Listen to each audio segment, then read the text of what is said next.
ó ní lóòótọ́ la nídìí ìnáwó mùsáádà àmọ́ àpẹẹrẹ ẹbọ ò tí kúrò nínú bí lẹ́nu ẹ̀ òun máa gbé òun dẹ̀ gbówó yẹn wá òun lè gbé padà fún mi ok sórí máa gbé lọ máa gbówó rẹ lọ $10 million àwọn oníwó sàárì tó bá gbé lọ ọlọ́run tó ń tó wa tẹ́lẹ̀ kó tó débì yóò tó wa ẹnìkan lè yọ mí kúrò ní alùsùnà o gbogbo yín tó gbogbo wa táwọn wòrán báyìí àtẹlómi tó tún máa wà alùsùnà ni wa ẹ má yẹ kẹ́ni kankan jàgbà àwọn ẹlòmíràn wọn pé kò kọtíra kan kó ṣe gbá kan pé èmi ò yá sí wọn torí èmi ò dá wọn lóhùn èmi mọ nǹkan tí mo rán àwọn tẹ́mi bá ṣe tẹ̀ọ̀dọ̀ mi ṣé kí n máa fi pàṣẹ bàbá rẹ ni ó lẹ́yìn irú sàárè tó wà yẹn ká lọ wó kúrò ká ṣe. ó ní sàárè ti mẹ́gbẹ̀ẹ́ yín ni ẹ lọ wó kó.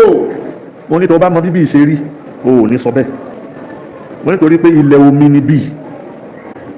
ilẹ̀ omi yẹn omi máa ń kún omi tó ń kún yẹn lásìkò òjò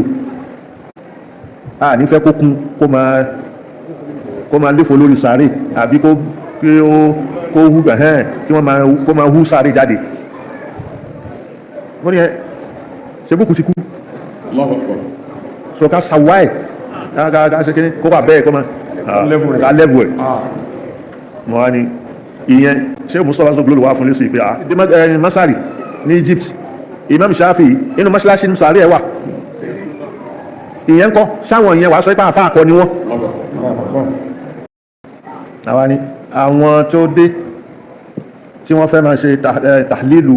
àwọn kìíní ìmánì ibẹ̀ láti ráwọn Mu'tazila tàti rí Qadariyya Jabariyya Ash'ariyya àrígbogbo ọlọ́bẹ̀ Hanabila kọ́rùnù táwọn wọ̀nyí lò Abul Hasan al-Ash'ari Abul Mansur al-Maturidi lè sọ wípé àwọn wọ̀nyí ni sawadul azam min al-umma ẹnìkan lè yọ ní kúrò ní alùsùnà gbogbo yín tó gbogbo wa táwọn wòrán báyìí àtẹlómi tó tún máa wà alùsùnà ni wa ẹ má jẹ́ kẹ́ni kankan jàgbà gbogbo wa pátá alùsùnà ni wa àtàwọn tó tún wò wá nílé àtàwọn tó wọ̀ bí wọ́n ti wò wá alùsùnà gbogbo wa kíyàn kan má jàgbà pàwọn alùsùnà ó lè nìyẹn orúkọ gbogbo wa ìwọ fẹ́ máa dá jẹ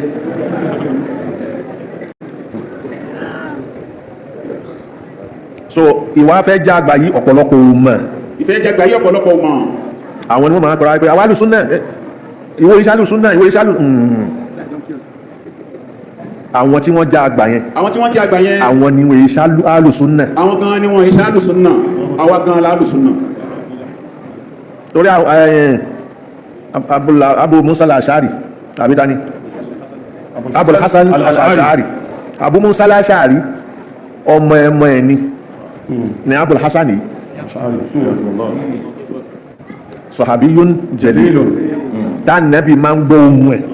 pẹ̀lú ká al-Qur'an tánàbí ó sì sọ fún ní pé al-Qur'an fún mi kí n gbọ́ tí tàbísìmọ́rán bí mazamiri ahli Dawud ní pé a fún ní gòjé olóhun gòjé bí gòjé olóhun gòjé ta fún ànábì Dáúdà ọmọ ẹ̀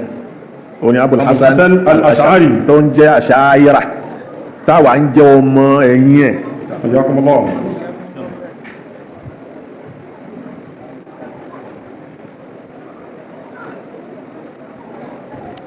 níbi ọ̀rọ̀ hadisi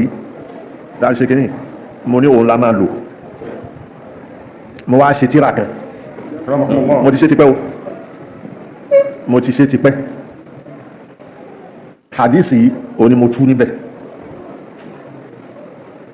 àwọn èèyàn sọ pé kí n ṣe tíra èmi dẹ̀ nígbàtí mo ṣe tán tí mo tẹ̀ mo ha àwọn ọmọ ní Markaz wọ́n rà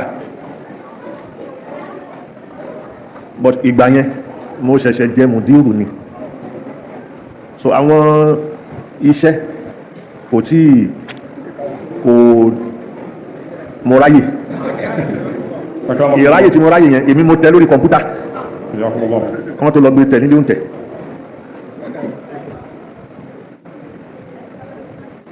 ìgbà tí iṣẹ́ pọ̀ tí mo wá rí pé iṣẹ́ bàbá ò tí ọ̀pọ̀lọpọ̀ mọ́ wọn dà kíní irú ni mo bá fi tẹ́wọ́ gba kíní àyípe gbogbo tíra bàbá mo fẹ́ mójútó ìmójútó yẹn ó ń gbé mi lọ mọ́sárì mo tún ṣètò míì fọ́rọ̀ lè kíwú ní mọ́sárì kò jẹ́ kí n rójú mo fẹ́ tún tíra yẹn kọ àbí mo fẹ́ tún ṣe kódà mo ti kó jọ gbogbo tí mo fẹ́ fi kún tí mo tún fẹ́ fi kún ní second edition gbogbo ẹ̀ wà ní lọ́dọ̀ mi àwọn èèyàn ẹnìkan ń pé kí n gbé fún wọn kán tẹ̀ ní nígbà tá ń lọ mọ́sárì yẹn mo ní rárá mi ò fẹ́ kó dá papọ̀ mọ́ iṣẹ́ bàbá tí mò ń ṣe àwọn ẹlòmíràn pé kò kọ tíra kan kó ṣe gbá kan kó èmi ò yà sí wọn torí mi ò dá wọn lóhùn èmi mọ nǹkan tí mò ń rán àwọn tẹ́mi bá ṣe tẹ̀ ọ̀dọ̀ mi ṣé kí n máa fi pàtí bàbá rẹ̀ ni so ọwá mi ṣe wá ṣe nìyẹn nígbà tá a wá lọ́dún yìí lọ́pọ̀lọpọ̀ ọdún sẹ́yìn àwọn àǹtakùtà sọ́wọ́f onísúfí ẹlẹ́bọ onísúfí kò dá oníkìníkan kò dá kò dá ń bú kí náà ṣe tí ò dá kó dá àwọn owó kan wà tí èmi mo kọ lẹ́tà sí Saudi Diwanul Malaki Diwanul Malaki làdírẹ́sì yẹn kò jù bẹ́ẹ̀ lọ fáàdù ló wà lórí oyè nígbà náà Usman ni ẹni tó wà ní embassy Saudi òun ló wá ránṣẹ́ pè mí pé inú àwẹ̀ báyìí ni ó ní kí n wá báwọn ní ọba lè ń dé ojú rẹ̀ fún mo lọ nígbà tí mo débẹ̀ ló bá mú bí jẹ̀rídà báyìí ló bá gbé lé mi lọ́wọ́ ló fẹ́ràn mi pé èmi mo kọ lẹ́tà sí ọba ní Saudi wọn níbẹ̀ ni èsì ti dé èsì yẹn òun ni ẹnìkan ni wọ́n máa mú ní kọ́ntínẹ́ǹtì kan South Africa Markaz ni wọ́n mú lẹ́tà tí mo kọ yẹn ó bá gbé fún mi èlò lówó yẹn $10 million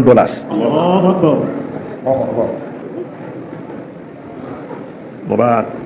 ó ní kí n máa rí tí ó wà mo bá fi padà sílé ó wá di ìgbà tí wọ́n wà wá àwẹ̀ ti tán àkọ́dà àti ṣe léyà ó wá dijọ́ náà tán máa wá Sheikh Mustapha Zoglol wọ́n wà bẹ̀ ọmọ kan ọmọ Markaz ní classmate wà lòun náà tẹ̀lé wọn ẹnìkan ọmọ Markaz lòun náà ọmọ Ìbàdàn ni òun náà tẹ̀lé wọn àwa ń ṣe òṣùgbò Sheikh nínú ọgbà ń bí lọ́dún yẹn nígbà tó lọ́wọ́ ó ṣe àwọn onísúfí kàdíríyà ọjọ́ kàdíríyà ni ọjọ́ kàdíríyà tí wọ́n ń ṣe yìí lára ní gbogbo wa wà bẹ̀ mo wà ń bẹ̀ ni wọ́n dé wọ́n ṣe dé báyìí àwọn tí wọ́n ń wí ìtọ́jọ́ Markaz tán tẹ̀lé wọn yìí àwọn náà wọ́n fọwọ́ júwe fún yẹn pé kó máa tẹ̀lé àwọn kálọ kó máa tẹ̀lé àwọn kálọ mo ń wò wọ́n fi gba ọ̀nà báyìí ẹgbẹ́ mọ́sálásí bí wọ́n fi já sí ọ̀nà ẹ̀yìn níbi kábàrí ìgbà tí mo rí pé kábàrí ni wọ́n lọ èmi gba iwájú báyìí mo lọ fi já wọn ní lọ́hùn mo rí pé bí kábàrí náà lọ so àwọn èèyàn wá mú wáyé pé kó máa wo kábàrí kó wò wọ́n ó bá àwọn èèyàn ń bẹ̀ tí wọ́n ṣe ziyara tí wọ́n ń ṣàdúà mo dúró mo ń wò mo ṣàpèlé pé wàá wá ọ́fíìsì mi nìyẹn lókè nígbà ẹ bá ṣe ìtẹ́ bá fẹ́ ṣiṣọ́ ṣé ẹ bá mi níbi àájìjọ gòkè wọ́n ṣe gbogbo ẹ̀ ló bá wá wọ́n bá ṣe tán ló bá ń bọ̀ wọ́n bá ní kó ká lọ sókè lọ́fíìsì ọ̀dọ̀ mi wọ́n á gòkè mo gbé dáfítàrù zuwar mo gbé fún ìwọ ló wá bẹ̀ wá wò kí lórí ipò kọ ó kọ gbogbo ẹ̀ nǹkan tí ó wà kọ ní pé ó nílò tọ́lá nídìí ìnáwó mùsáádà àmọ́ àpẹẹrẹ ẹbọ ò tí kúrò nínú bí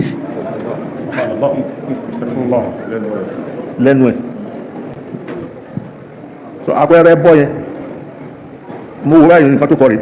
ibi tó rí mi ti tàn náà lẹ̀ fún yẹn ó ní mo ní kílà àpẹẹrẹ bọ́ tó wà ń bì olóòwò láwọn èèyàn tí wọ́n dúró síbi sàárè tó ń tọrọ àdúrà tí wọ́n ń ṣe gbogbo ẹ̀ mo ní ẹ̀hẹ́n wọ́n lẹ́yìn ṣe bí mo ráwọn sàdírí àwọn onísúfí yẹn tí mo ṣe síbẹ̀ ẹbọ nìyẹn mo lẹ́bọ ó nìyẹn ó débì ó gbọ́rọ̀ tá à ń sọ à ń sọ èdè ẹ ó gbọ́ àwọn tó kọ́ wa nìyẹn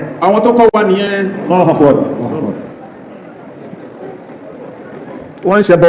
lákòóde lárúbáwá àyíṣọmọ lárúbáwá àkíṣọmọ lárúbáwá wá ní wọ́n ń ṣẹbọ wọ́n sì kọ́ wá lé lárúbáwá nígbà òde bí ààbò fi òǹgbí fọ̀ òun sọ à ń dẹ lóhùn ó sọ àsì fún ẹlẹ́sì àwa náà ń sọ ìwọ náà ń gbọ́ ó lẹ́yìn irú sàárè tó wà yẹn ká lọ wó kúrò ká ṣe ó ní sàárè ti mẹ́bẹ̀ yín ní ẹlọ́wọ́ kó mo á sọ fún yín pé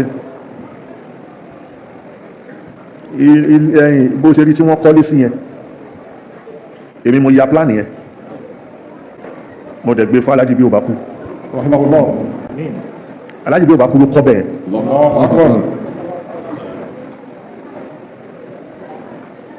mo ní tó bá mọ bíbí ìṣe rí o ò ní sọ bẹ́ẹ̀ mo ní torí pé ilẹ̀ omi ni bí ilẹ̀ omi yẹn omi máa ń kún omi tó ń kún yẹn lásìkò òjò a ní fẹ́ kó kún kó máa léfò lórí sàárè àbí kó hú ẹ̀hẹ́n kí wọ́n kó máa hú sàárè jáde mo ní ẹ ṣe búkú sí kú so ká sàwá ẹ̀ ká ṣe kí kó wà bẹ́ẹ̀ kó máa lẹ́vù ẹ̀ mo wá ní ìyẹn ṣe mú sọ́wọ́n gbóló wá fún lẹ́sí pé a ní Iraq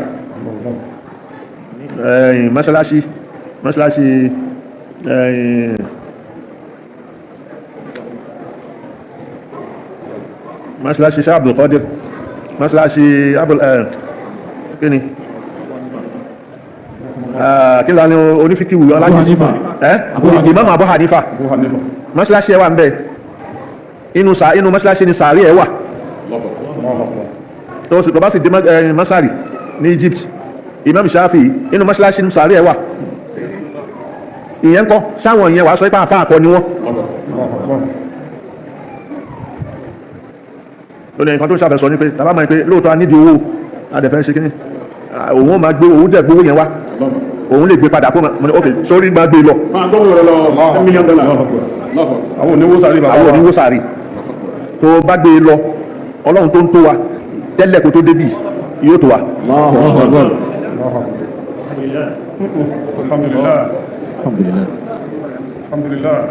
so ìyẹn mo fi ṣe tíra tasawufi islami ní Nigeria so òun láwàá lò ọ̀rọ̀ tasawuf báwo ló ṣe jẹ́bọ kí ló ń jẹ́ bẹ́ẹ̀ pẹ̀lú àdísì tá ń kábọ̀ àti débi ihsan ó wà ń bẹ̀ so kí ló ń jẹ́ ihsan ó yà bá ń ka àdísì yẹn ọ̀là sọ̀dákítà ọ̀là fàkàbírí ní anìlì ìhìsáàni fún mi lóòrò kí ló ń jẹ́ ihsan wọ́lá ó ní alìhìsáàni ń tábùdà Allaha ka'annaka tarahu ó ní pé kò sin lọ́hun bí ìgbà tó ń rí báyìí in lam takun tarahu tó bá wá rí ọlọ́hun fa innahu yaraka wà á mọ̀ ìpọ́ lọ́hun rí ẹ so àwọn kan wá dé báwọn kan ṣe tí wọ́n tú Islam táwọn kan dé tí wọ́n tú iman àwọn eléyìí náà wá dé wọ́n tú ihsan kí ni jẹ́ ihsan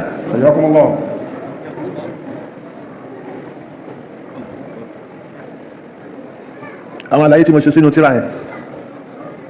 láwàá mú kọ̀wọ̀ kan òun láàfi ṣe tafsiri àwẹ̀ ìtàlẹ̀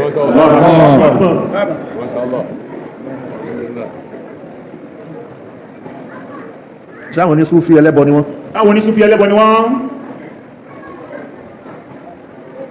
àlàyé a máa tẹ̀síwájú lórí ẹ̀ حين تنقلب الموازين àti lọ حياكم الله àsokọ ní sẹ́bọ̀ láwọn ilẹ̀ sí wa wájú wa. معدودات فمن كان منكم مريضا أو على سفر فعدة من أيام أخر وعلى الذين يطيقونه فدية طعام مسكين